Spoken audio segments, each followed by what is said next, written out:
All right, so we're going to do a quick review of some of the homework problems because some of them are a little bit tricky. So I told you on 3A when it says find the inverse of the function, that one you could skip, right? It's really we were looking for the inverse or the derivative of the inverse on that one.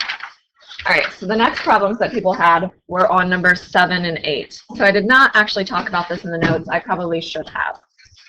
So it says, how can you restrict the domain of the given function to give you a unique inverse? So your function is f of x equals x minus 5 squared. So when we did our quick review on inverses, I used the word one-to-one. Okay. If you graph this function, you're going to shift to the right 5, and then you're going to have a parabola. Okay, this is not a one-to-one function. Okay, it's not one-to-one because it fails the horizontal line. Mm-hmm. Yep, exactly. So you need to restrict the domain to either side. It doesn't matter which side. So you could have as an answer, and this is why I said you could have multiple answers. You could have 5 to infinity, or your answer could be negative infinity to 5. It doesn't matter what you have, as long as you have one of those. Yes? We just put x greater than or equal to 5. Sure. So let's say we go with this. We go with the 5 to infinity one. Okay, that means that we no longer have this portion of our graph. It's gone. Okay, we just have that part, which is indeed one-to-one. Okay. So now we want to find the inverse. So for finding the inverse, we just find it just like normal. Okay. And it actually helps to write down the range as well. Our range of this one-to-one function is 0 to infinity. We'll talk about why that's important in a second. So we're going to find the inverse. We switch our x and y. We take the square root. Whenever we take a square root, we do plus or minus. That's why it wasn't one-to-one. There's actually two functions there. And then we add the 5 over. So we get plus or minus the square root of x plus 5. Okay. So we need to decide which of those, because there's actually two functions there, positive square root of x plus 5 and negative square root of x plus 5. We need to figure out which one is our inverse function. Okay. So our inverse needs to have a domain of 0 to infinity and a range of 5 to infinity. So why is that? Why did the domain and range have to switch like that? Inverse. So what's an inverse mean? All of the points, all of the x comma y's that we had become y comma x's, right? They all switch. So all of the x's that we had for the original are now going to be the y values for the inverse. Okay, so the domains and range have to switch. Okay, so let's think about that.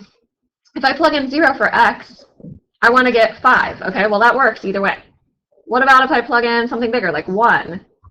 Do I get things that are 5 to infinity for my range? Which one do I need? The positive one. Okay, so that's going to be the inverse function that we need. So we need square root of x plus 5. If you had gone with the other domain, the negative infinity to 5, it would end up being negative square root of x plus 5. It just depends on which one you picked. Okay, so that's going to be our inverse. And this is going to be the domain and range for the inverse.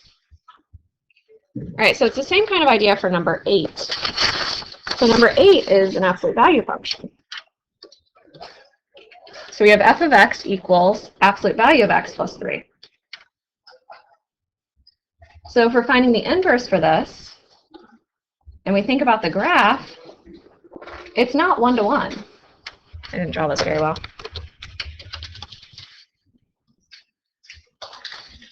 Let's go through there. All right, it's not one-to-one, so we pick one of the sides. So what side do you want to pick, the left side or right side? So restrict the domain, right side? All right, so we'll do, the domain is going to be 3 to infinity, and the range then will be 0 to infinity. So we're picking the right side. Oh, man, negative 3. I heard Bronwyn say it so quietly. All right, Bronwyn gets the point. All right, so it is negative 3 to infinity, and the range is 0 to infinity. All right, so it's just that part. Now this is kind of like a line, but it has a restricted domain, right? So it's really the line y equals, the y-intercept is 3, and the slope is 1, so it's going to be 1x plus 3, right? Which makes sense based on the absolute value of x plus 3. Whenever you have the absolute value of x plus 3, if you want to remove it, you actually get two functions. You get positive x plus 3, and you also get negative x plus 3, like that.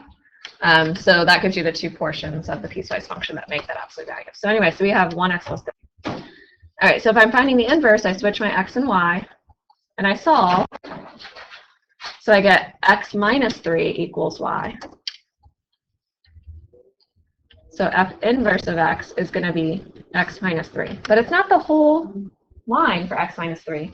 It has to start at 0, and its range has to be negative 3 to infinity. So it actually looks like, starting right here, here's the inverse. Do you guys see how that's a reflection of the line y equals x? It worked. Looks like the last one was also a reflection of the line y equals x. If you have the square root of x plus 5, 1, 2, 3, 4, 5, it looks like that. It's a reflection of the line y equals x. Okay, so that's a quick way of checking that you did it correctly, too. All right, so obviously, like in calculus, we find the derivative of the inverse and so on. We would do all of that. The other one that people had a question on was number 6, so I'll go ahead and do that one for you as well, 3b. All right, so number 6. So we have f of x equals 4 over 1 plus x squared. And we're supposed to find the derivative of f of x at the point negative 1 comma 2. And we're supposed to find f inverse of x at 2 comma negative 1, the derivative of f inverse. Okay, and I gave you a restriction to the domain. I said for x, I use less than or equal to 0. Okay, because basically if you graph this function, I don't know exactly what the graph looks like. I want to say it looks like this. I'm not sure though. But it's not 1-to-1. So whatever you graph, it ends up not being 1-to-1. So we have to restrict the domain. So the domain has been restricted. We're good there. All right, so let's go ahead and find f prime. So did you guys find f prime of x? So low d high minus high d low. Did you get like 8x over 1 plus x squared squared? Is that right? Negative 8x? Okay. All right. So when we find f prime of negative 1, it's really not that bad. It's negative 8 times negative 1, so 8 over 1 plus 1 is 2, so 2 squared is 4. So are you sure it's negative 8? Yeah. Yes. So we get 2? Oh, the other class told me it was positive 8x. All right. Oh, well, you're not stupid. All right, so now let's find the inverse. So the inverse, we're going to switch our x's and y's. And you should know what the derivative of the inverse, right? We're using the corresponding point, 2 comma negative 1. You should know right away what its derivative is going to be at 2. What should it be? It should be the reciprocal of what you just found. It should be 2, or 1/2. I mean, if you add 2, it should be 1/2. So if it's not, then you've done something wrong. Okay? So we're going to switch our x and y. So we already switched the x and y. We're going to multiply over, distribute, subtract the x over, divide by x, and we're going to take the square root. So when we take the square root, we have a decision to make, plus or minus.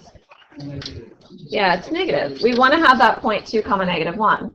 So if you plug in 2, you get 4 minus 2 on top over 2, which is just 1. And then you take the square root, but we have plus or minus. Which one do we want? We want negative 1. So because of that, our inverse is going to be the negative 1. So we have negative square root of 4 minus x all over x, because we want that 2 comma negative 1 to be on our graph. Okay, now we take the derivative of this one, which is not so fun, is it? So you could rewrite. You could say, okay, well, this is going to be negative. It's like 4x to the negative 1 minus 1 to the 1/2. Do you guys see how I did that? I brought the x into both pieces here, so I brought the x in here and here. So it's 4x to the negative 1, so like 4 over x minus 1. Okay, and that might make it a little bit easier. So you get negative 1/2, 4x to the negative 1 minus 1 to the negative 1/2, times the derivative of the inside, which is just negative 4x to the negative 2. You can reduce a little bit, like the negative 1/2 and the negative 4 make 2. But it's still kind of messy.